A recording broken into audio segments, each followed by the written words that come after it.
তুরস্কের জিরা এটা, আর এটা হচ্ছে গিয়ে ইরান। তুরস্কেরটা মোটামুটি ইরানিটার থেকে একটু কোয়ালিটি মোটামুটি ভালো। এখন মূল বিষয়টা হচ্ছে ইরানিটা গ্যাস প্রত্যেক বছরে আমরা ম্যাডামের কাছ থেকে নিয়ে বিক্রি করি, কিন্তু এবার ইরানিটা একটু কম যাচ্ছে, কিন্তু তার্কিশটা বেশি যাচ্ছে। তুলনামূলকভাবে তার্কিশটা একটু স্মেলটা ভালো, কিন্তু ইরানিটা আগেরবার বিক্রি করছিলাম প্রচুর, এর আগের বার, কিন্তু এইবার দেখলাম তার্কিশটা একটু বেশি চলতেছে। নতুন আসছে, নতুন বলতে কি সচরাচর পাওয়া যায়। আমাদের গুলশানেও আমরা 12 মাসই বিক্রি করি, গুলশান ডিসিসিতে আমাদের দোকান, কিন্তু মেলাতে একটু চাহিদাটা বেশি গুলশানের থেকে। গুলশানে দেখা গেছে আমি যে পরিমাণ জিরা বিক্রি করি এখানে তার চেয়ে বেশি বিক্রি করি, কারণ মেলায় তো আপনার লোক সমাগম বেশি, এই জন্য।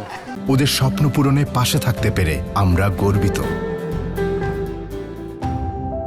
চাহিদাটা আমাদের দোকান তো এখানে দুইটা, মোটামুটি মাশাল্লাহ দেখতেছি যে তার্কিশটা একটু ভালো যাচ্ছে। দাম তো 100 টাকা বেশি কেজিতে, ওইটার থেকে এটা 100 টাকা বেশি, 100 টাকা আপ ডাউন আর কি। ইয়ার আসার কারণে দাম বাড়তি, আর ওইটা আপনার তো জাহাজে আসছে, এই জন্য একটু দাম ওটা একটু কম।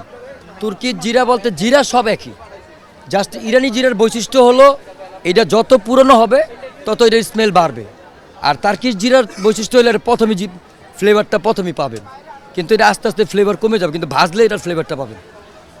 তার্কিশ জিরার বৈশিষ্ট্য হলো এটা, আর ইরানিটা হচ্ছে এটা যত পুরনো হবে তত সেন্ট হবে, এটা এখনও কাঁচা, এটা যখন শুকাবে তখন আরও সেন্ট ভালো হবে।